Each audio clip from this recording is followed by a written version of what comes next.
Well, hey there. Well, welcome back to HerStance podcast. And I'm really excited to be here with you today because we're doing something a little different. For this episode, we're going to shift the format a bit to a series I'm calling Conversations with a Catalyst. And each of these special episodes will feature an incredible guest, a contemporary woman who's helping us not only reflect on the legacies of our foremothers, but also build a more equitable future for the generations to come. And today, we have an amazing woman joining us, and I can't wait for you to hear her story and insights. So let's dive right in and get to know our guest. Dotty Delafield is a retired librarian and a fierce community activist, carrying on the work of the strong women who came before her. She has long been a role model for young people, showing them how to find their own voice, walk a life of faith, and stand up for the greater good. Dotty, welcome to HerStance. Now, Thanks for the invitation. Oh, you're quite welcome. So glad to have you here. That was a very short introduction for what I know has been a very rich life. So let's just start by asking you to share your story.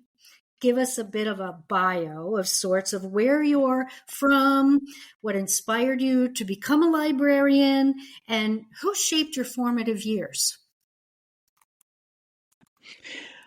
Well, I grew up in Center County, Pennsylvania, in what's known as Boalsburg, the birthplace of Memorial Day. And I went to the local school district here. And my parents were very influential in my life and setting an example for me. I think probably the fact that my mother was a reader influenced me to become a reader, and as a result led me to my very first job, which was at the local public library as a page.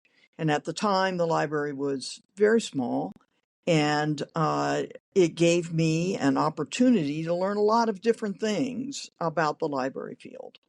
So that became part of my passion and what led me into the first profession that I was in.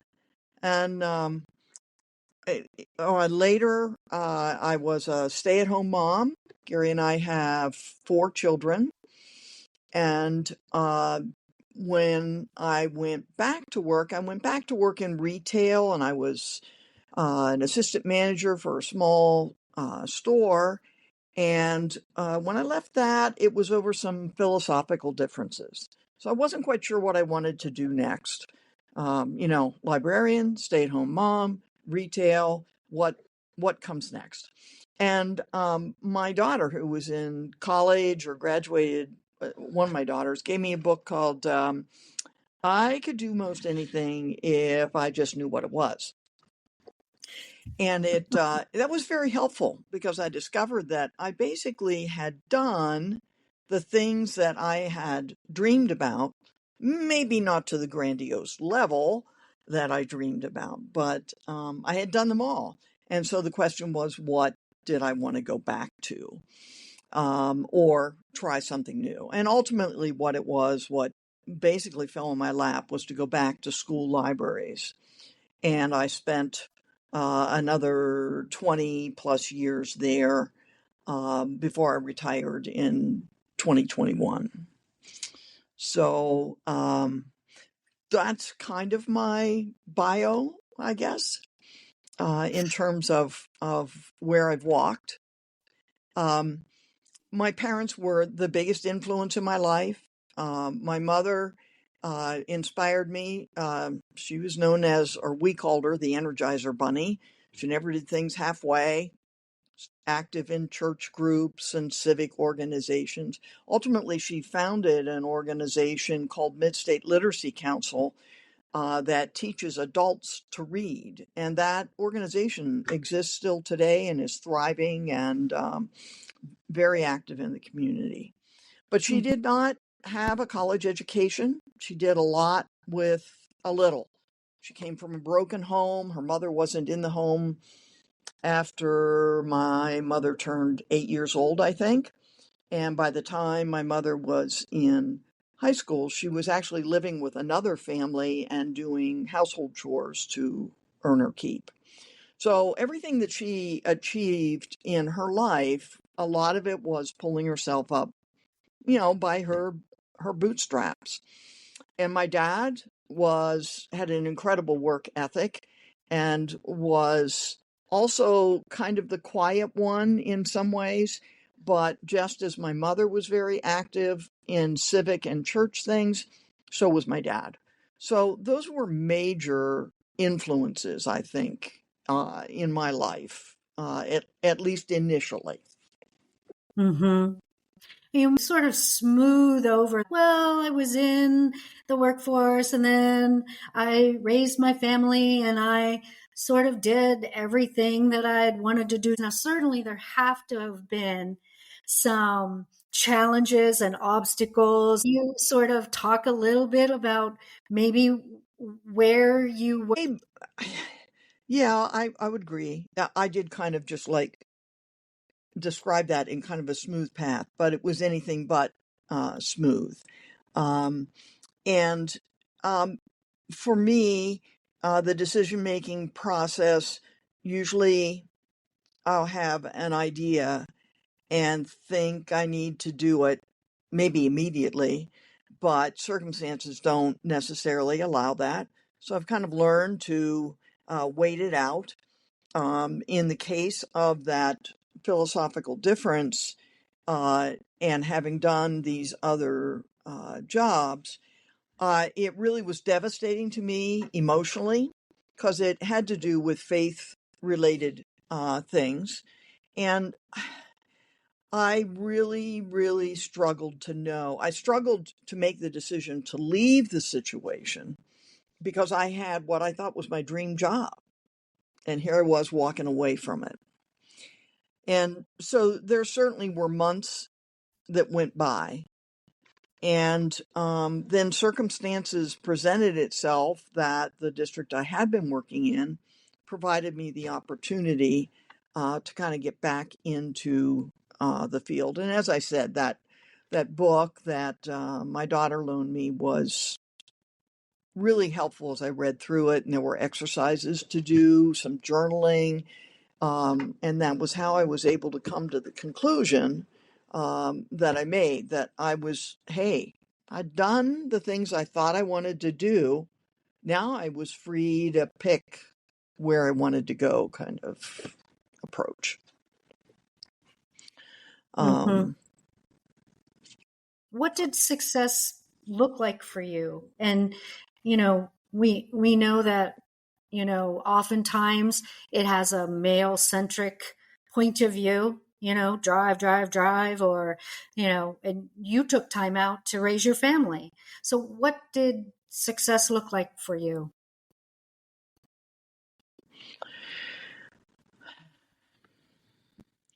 I would say it was being able to engage in my passion for reading and for helping people to find the right book, the one that they would be happy with, matching people up that way. I think of myself kind of as a reading matchmaker.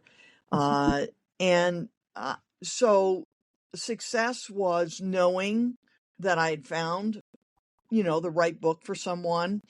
And in the library world, you can get that encouragement pretty quickly because, especially in schools, you're dealing almost constantly with students, some who are reluctant readers, and you've got to figure out what their interests are and how could you match that to a book that would be at their reading level that they would gravitate towards. So that that was certainly, I would say, definitely a feeling of success. I mean, certainly along the way, there have been, there was an award in that profession, a statewide award that I certainly appreciated receiving and it was a great experience.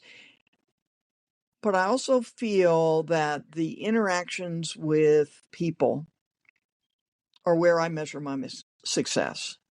So Mhm. for me, I don't know that I've ever concentrated too much on um, success or power that is stereotypically male. I've Mhm. been more concerned, I think, about um, in general, how does anybody lead or mentor or nourish those around them? And um, that can be a male or a female role. I've met men who are good at that, and I've Mhm. met women who are terrible at that. um, I think we all need to be looking to have a big tent that is inclusive and helps to raise people up and not tear them down. Um, and that's what I would see as success. Mhm. I think that is a really good segue into how I see you being active today in the community. You know, we actually kicked off, I think, our activism, this podcast, and what I see your "What Can We Do Now" newsletter and so forth about the same time, and Mm-hmm. I, you know, what was one of those moments that spurred you to action? You know, in books, you must be devastated at removal of Mm-hmm. books from some of the major libraries around the country. Can you sort of speak to your urgency and the activities that you've got going on right now? A passion about banned and challenged books. That was something I had throughout my library career, and Mm, especially in that last 20-year segment. I would observe banned books every week. I would pull off the shelves books that had been challenged or banned somewhere across the country. I'd put them on display, and then I'd put caution tape up. And I told the kids, you may not take these out. This week, it's banned books week. You're not going to get to take these out. You can put a reserve on one and have it after the week. And the response was incredible because the mm, kids looked at the books and saw, wow, I read that book. What's wrong with that? You know? So to me, the banned books movement, or whatever you want to call it, was the canary in the mine, I guess. You mm, know, it's some of the first um, efforts and evidence of totalitarianism, of not being open to different points of view. So as I saw that unfolding and getting worse, it had my attention. mm, And then as things began to change in terms of the government, um, it was a natural segue to find an outlet, a way to be able to continue to support the Constitution and be part of those efforts.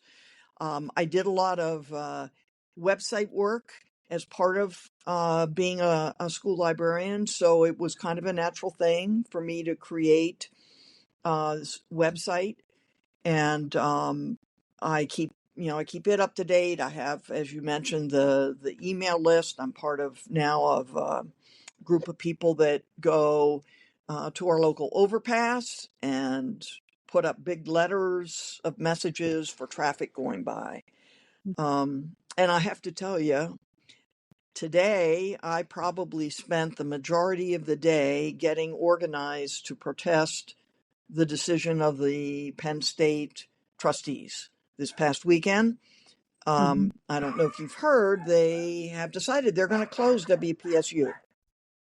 And I just, those are the kinds of things that get me energized to stand up. So, create another web page to cover that, send out emails, sign this petition, write to these people. We need to speak up. And Mm-hmm. so it's kind of been a gradual thing. There wasn't like at the very beginning, yes, the banned books was motivating me, but then it was kind of like a snowball effect. And of course, it doesn't help any that what we're facing is a whack-a-mole game. And so you can just pretty much pick what's your topic, but don't get overwhelmed by the huge number of topics. Mm-hmm. Yeah. What do you do to stay balanced? Because I know in some of my are you saying you're not staying balanced? I mean, you mentioned you could be overwhelmed, right? So, Well, there are two things that I kind of struggle with. One of them I just recently put a name to. My kids helped me do that. I think in this day and age, if I were a kid, they would say I had ADHD. But then I also have a tendency to go down a tunnel like I did today, where I focused just on that whole issue of public media and nothing else. So I will say that in most of my life, I would not perceive me as somebody who's done a good job of balance, because I do tend to go all in on something. mm-hmm. And that's great, but by the same token, it means other things get ignored. So I Right. think the thing that's helping me keep balanced right now is we have 4 grandsons. The oldest one is finishing his high school career living with us, and the 3 younger ones, ages 5, 4, and 2, live right across the street. So you can't not pay attention to some other things without that. And then I have friends who remind me. I was at a protest Saturday morning, and a good friend said to me, "So what are you doing besides this?" And I was like, da, da, da. Right. So, yeah, I need those reminders to keep me balanced. That's for sure. Mm-hmm. Well, I have so many things that I could go off in a direction here. One of the things is raising good men. And Dottie, I can't imagine that them watching you isn't great for our future. And you have obviously been a great role model for so many young people. And then yet your daughter helped you along, right? What might Right. you tell your younger self, or how are you sort of passing along um, messages about the future for the young people? I guess that's like a loaded question, but take it where you will. Well, for Thoughts the about. I I guess I know a lot of people who've been involved with protests are concerned that at times we don't see as many young people involved. And Mm-hmm, some of that concern comes from the fact that we grew up in the 60s and 70s. We were the young people. We were the ones protesting and, raising the issues. mm-hmm. And this is a different era. Part of the Yeah, reason I think that we were ignited was we saw other young people protesting on the evening news. It was a thing. Families watched right. the evening news. You saw that. We don't Mm-hmm. see that right now. We're And we're kind of isolated in this country in that we don't see what other young people have done in other countries. Amazing, amazing things to stand up to totalitarian, authoritarian governments. Mm-hmm. So I think, first of all, my generation needs to continue to be the example. We can't sit back and say, oh, we're going to wait for. We need to set the example and help people to see how to move forward. And then I think, and to be then welcoming and understanding that young people might bring a point of view, a method that we're not as comfortable with. And, Right. so to be that mentor, you also have to be a good listener and accepting. Maybe you have to draw a line in the sand and say, this is I'm not comfortable with this, being able to do that communication back and forth. So I think the communication is key. I don't know, maybe I've floated off your question here, but No, that is that's where. absolutely a great answer. One of the things that I see a lot of young people doing, we don't see them out on the streets, but man, are they on TikTok? I mean, that is sort of the the protest they're giving. They express themselves, but it's all through technology. It's not in a group like we're seeing or we do. Uh, what do we make of that? Well, I would have to say I am not a TikTok person. I think I reached my saturation of social media, and Mhm. but I also recognize that my generation can continue to be more energized. Say, more of them are on Facebook, Uh-huh. and Yeah. um, so I think we have to, again, we need to be accepting and inclusive of those various platforms, recognize that people are going to go about it in a slightly different way than maybe we would. And we need to celebrate what each group is doing. Mhm. Uh, Mhm. I'm not going to be the one that tells anybody how to use TikTok. But I applaud Yes. anybody who's part of that environment and can get their message out to people I wouldn't reach.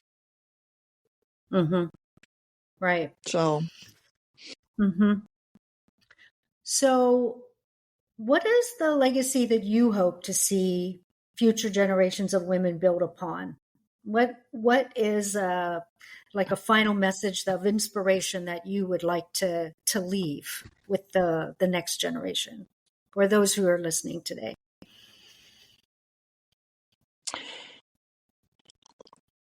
be kind, Mm. be inclusive, and have a big umbrella. The stereotype of the male female role models has always been, and I think probably will continue to be, more of a detriment than a help. And we Mm. need to look for ways that we make it okay for men to be nurturing and mentors, and we need to make it okay for women to lead and direct, and that in each case we are not giving them the stereotypic labels that we have in the past. And so I think for me, a lot of it is, you know what it goes back to? When our parents and grandparents were active as young people in churches, in particular, that's the one area I'm most familiar with. There was the men's class and there Mm. was the women's class. Yes. And when groups started to intermix, it was not easy. And in some situations, that hasn't changed. But we need to do more of that. It's part of how we can move forward in a healthy way.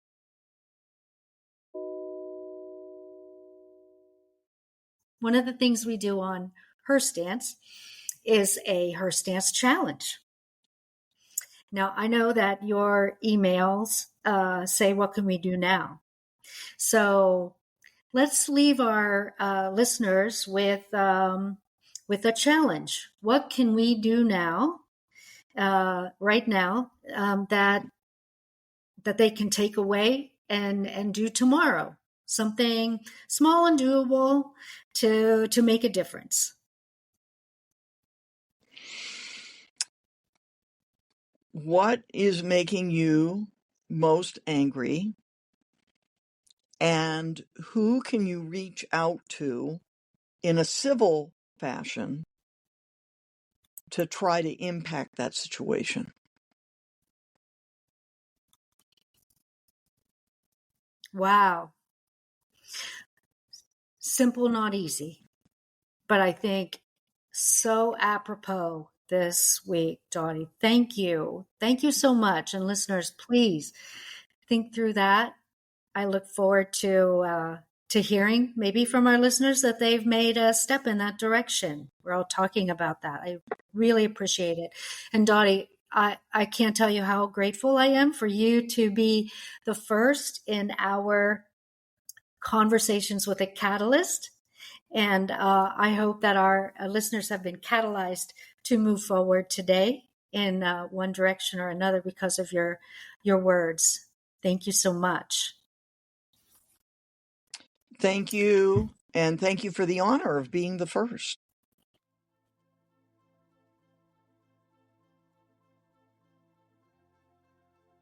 You've been enjoying HerStance podcast, written, produced, and hosted by me, Sandra Cayley.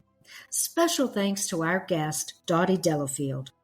During today's episode, you heard her reference Mid-State Literacy Council, founded by her mother, Ruth Kistler. You can visit that organization's website at www.mid-stateliteracycouncil.org. I'll put that link in the show notes. I'll also put the link to the book, I Could Do Anything If I Only Knew What It Was, in the show notes. Dotty maintains the website What We Can Do Now, Central Pennsylvania, and I'll also reference that site in the show notes. As always, I'd appreciate you following me on Instagram and Facebook at HerStance with Sandra, and there you will find my Linktree link to sign up for digital products, my newsletter, and more.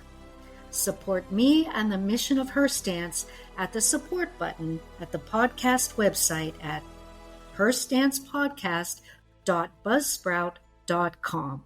Until next time, stay engaged.